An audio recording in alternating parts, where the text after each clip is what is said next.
Ето и нашите полезни съвети, за да бъде искрена женската усмивка на празника. Един от най-важните критерии да бъдем красиви на празника на жената е да сме широко усмихнати. Култът към холивудската усмивка ни задължава да се погрижим за състоянието на зъбите си без отлагане.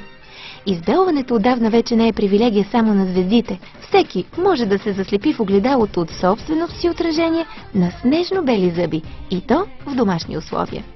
Домашният метод за избелване на зъби не е вреден, защото преди да се пусне пазара като цяло, той е тестван от стоматолози, pH-то в неговата субстанция е неутрално, също така има същите съхраняващи емайла съставки, каквито и стоматолозите употребяват при тяхното избелване.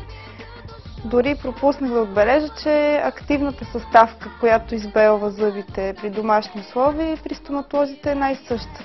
Всяко едно избелване на зъбите е строго индивидуално, спрямо първо гена на човека, второ начина на живот, който водиме.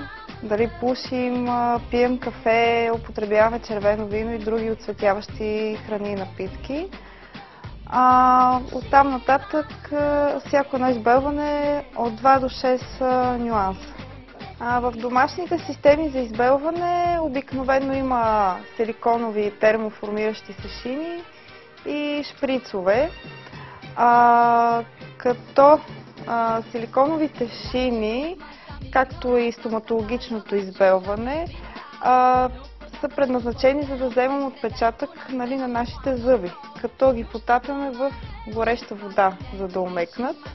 Прилепваме ги към зъбите, помагайки си с пръсти, за да може по-добре да направим отпечатък на нашите зъби.